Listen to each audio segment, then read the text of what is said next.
Thanks for joining me again, Andrea.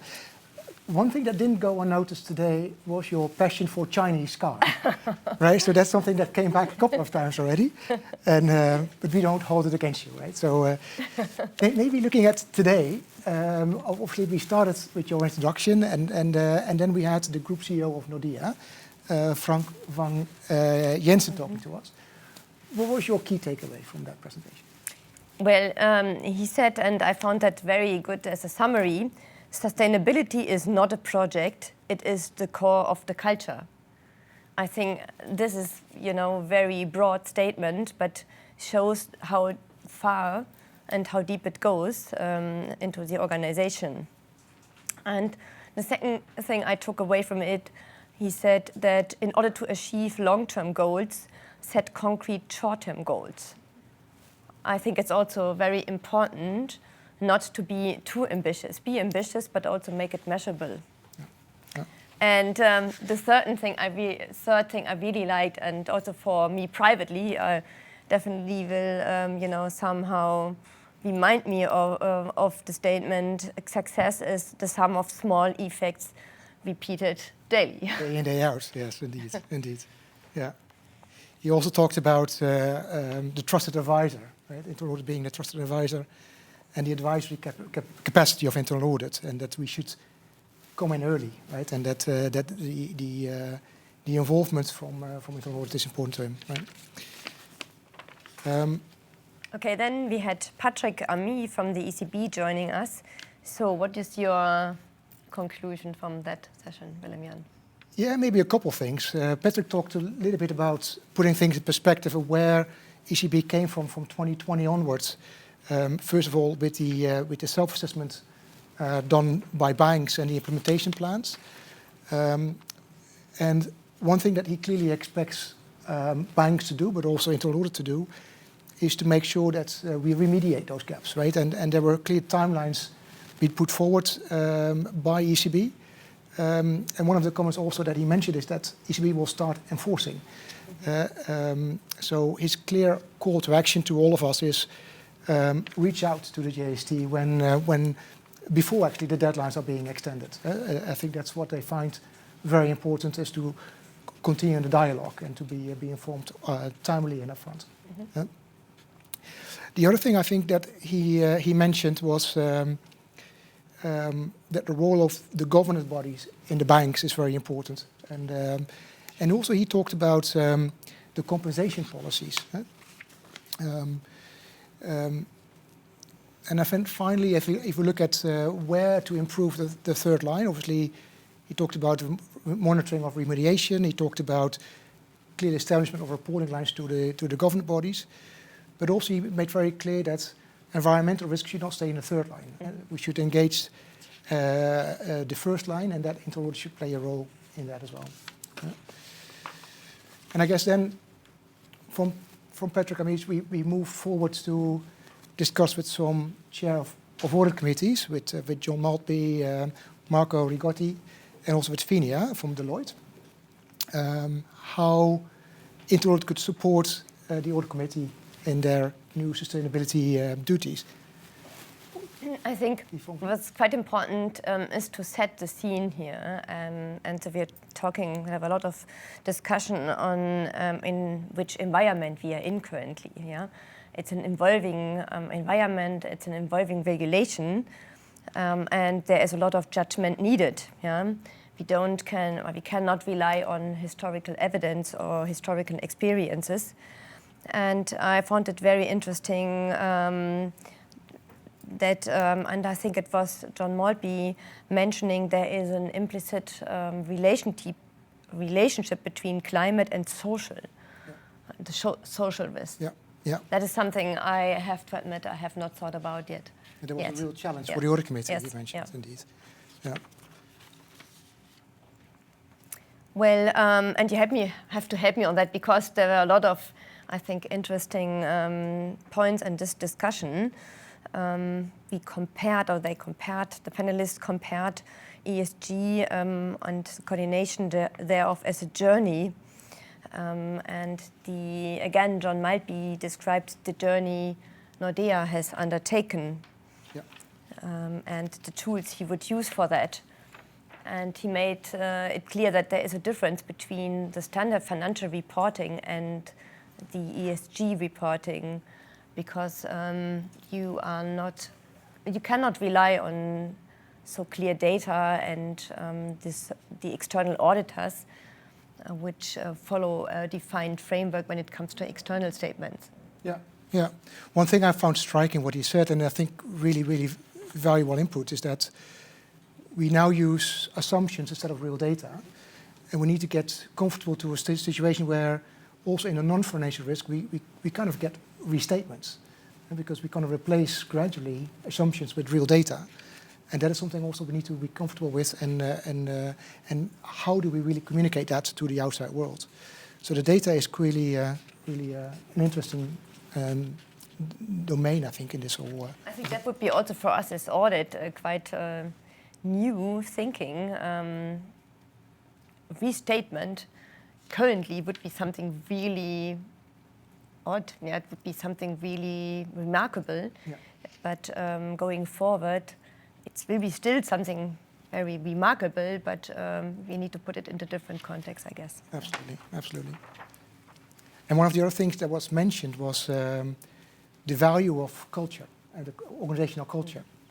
And I think next to the assessment of the control environment, some entities were also opining on the risk culture. That was considered valuable. I'm not sure, do you do that at Commerzbank? The look at culture, I think we do in each and every audit, but we don't have an explicit rating on that yet. No. I have to say, maybe it's worth considering that. Yeah. But while we're talking about what could be the role of internal audit in this regard, I think was again John mentioning the power of exchange views and regulations, the importance of talking to other peers and also to the regulator. Yeah. Yeah. Yeah. So that we are here for, yeah. Yeah, yeah. He wants us to be more extrovert, right? And another point was to look at it more holistically, to look at ESG more holistically, not only in audit, but also, follow projects or raise your voice in ongoing discussions about standard policies in the organization and even with the regulator. Yeah, and then we had Marco Piquito from McKinsey talking to us, looking at 3 different lenses, so the compliance lens, the investor lens, and the strategic lens. One of the things he mentioned is that there was not yet a clear correlation between the ESG ratings and the performance of the company, right? So that is still to come. I think also showing that we have some room to improve in that space. Yeah, but it's the same here. I mean, the regulation is evolving, and so is the measurement of the rating agencies. Yeah. Absolutely. Yeah, yeah. And we talked about which roles internal audit could do: a passive role, a reactive role, but also a proactive role. And so, and one thing I liked very much what he said is that we should be, as an internal audit, more focused on principles than on every detail in ESG. And then there's the things on the S. So on the S, that is tricky, he said. That is tricky indeed. And it clearly shows that we're going with different pace when it comes to the E, yeah, the S, or the G. Yeah, yeah. I liked his comment about how much does it take to empower people, and how do we avoid, when is it good enough that people do not go into poverty? And that's, I think, a good measure going forward if we can actually establish such a thing. Mm-hmm. Great. I made a lot of notes, actually. Yeah.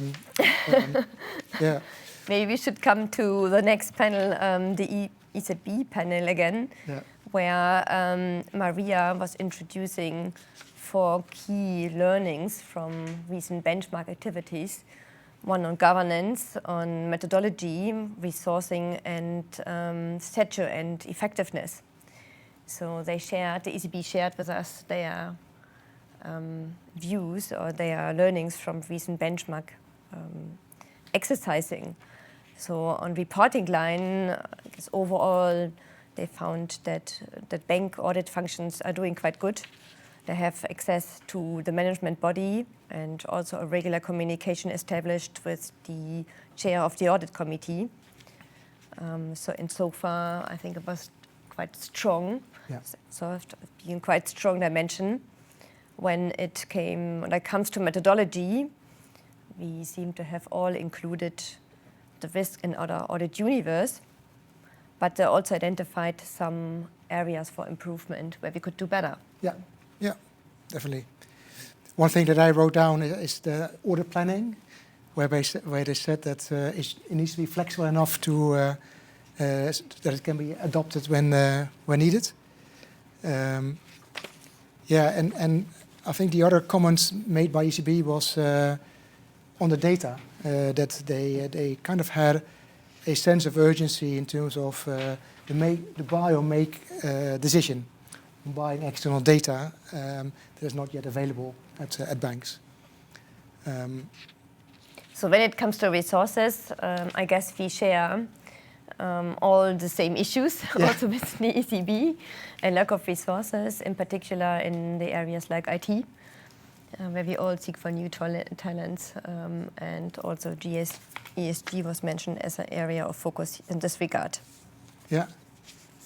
Yeah, and then we finalized just now the discussion with other industry members, with Hendrik from Workiva, from Nora from Generali, and Massimiliano from Telecom Italia. Any particular points that you took out of that? Well, not a particular point I'd like to mention here, but we are all, in a kind of same situation. Yes. It's new to all of us, and we all now need to develop standards we can use as an audit function, but even more broadly, banks or organizations, I should rather say, need to develop their own approach. Yeah. Yeah. So that is something we share, obviously, we have in common. I liked very much the comments from Massimiliano on the human rights. And that we need to monitor the risks, at least what he's doing in Banco Italia, or Telecom Italia, is that they coordinated internally for their firm and using specialized audits, ethical audits, but they coordinate that on behalf of the whole company, which is something actually I took away from, which I thought was very very interesting to hear. I think that's a wrap. Well, I think that was quite a busy day, full of knots of ideas and impulses, at least for me. Yeah. I hope also for our audience. So I would say it was quite a successful forum today. Absolutely, I fully agree. I made a lot of notes, so informative. Yeah. So with that, I'd like to say goodbye to all of you. I'd like to thank you for your participation and also for asking questions, for listening to us. And with this, I would say, see you next year. Goodbye. Thank you.